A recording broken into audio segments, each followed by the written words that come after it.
కథానందలహరి సభ్యులకు శ్రేయోభిలాషులకు నమస్కారం. ఈ నెలతో 2025 సంవత్సరం ముగియబోతున్నది. ఇంకో 15 రోజులను పరిచయ పక్షంగా కొనసాగిద్దాం. మీకు కనుక మన కథలు కవితలు నచ్చినట్టయితే మీకు తెలిసిన ఒక్క ఫ్రెండ్కి షేర్ చేసి ప్రోత్సహించండి. నచ్చకపోతే మొహమాటమే లేదు, ఫర్గెట్ అబౌట్ ఇట్, మర్చిపోండి.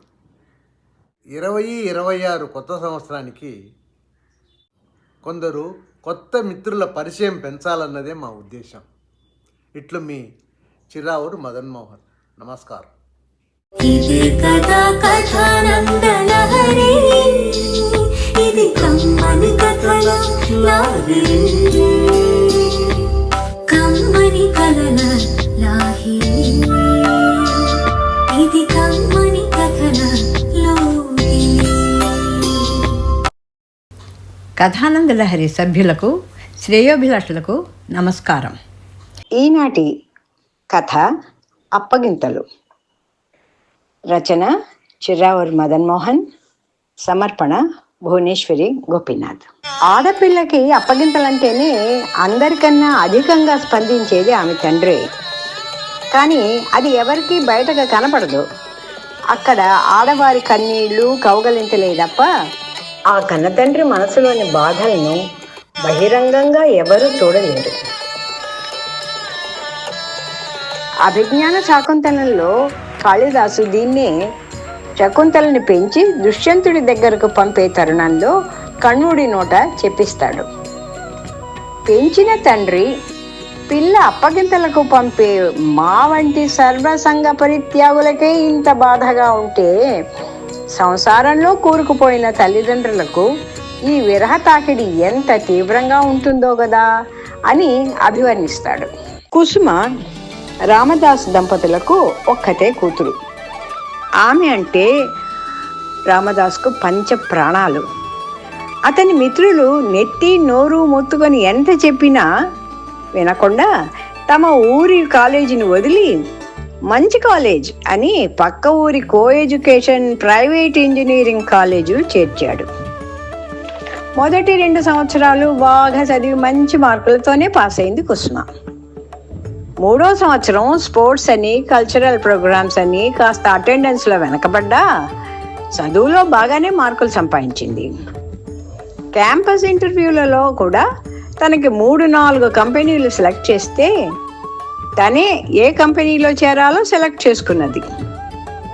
ఇప్పుడు బెంగళూరులో ఉద్యోగం, మంచి జీతం, మంచి హోదా.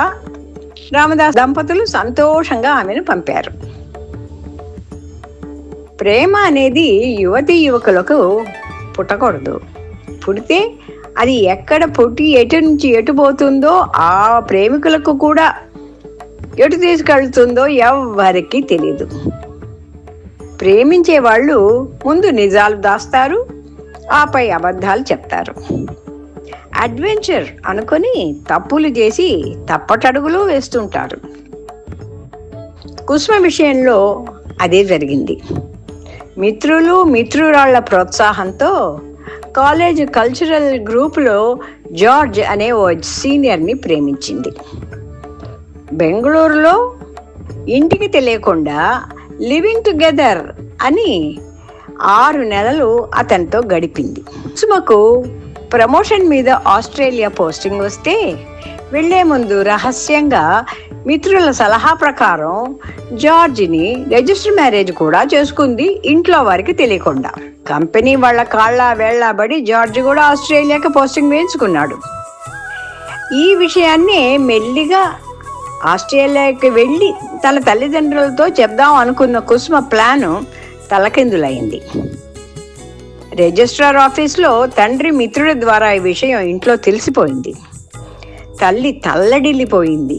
తండ్రి రామదాస్కు కూతురి మీద ప్రేమ పోయి ఆ చోట అసహ్యం కోపం చోటు చేసుకున్నాయి.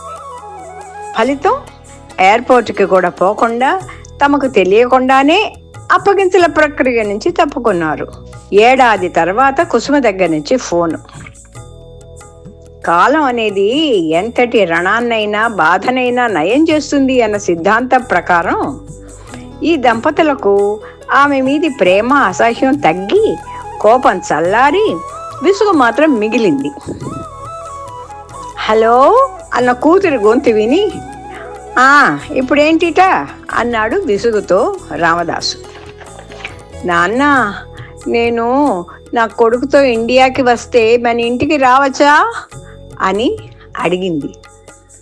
ఈ ప్రశ్న ఎదురు చూడని తండ్రి సమాధానం ఏం చెప్పాలో తెలియక అసంకల్పిత ప్రతీకార చర్యలా, రా తల్లి, నువ్వు వద్దనుకున్నా ఎప్పుడూ ఈ ఇల్లు నీదే అని బాధపడుతూ భార్యకి ఫోన్ ఇచ్చేశాడు.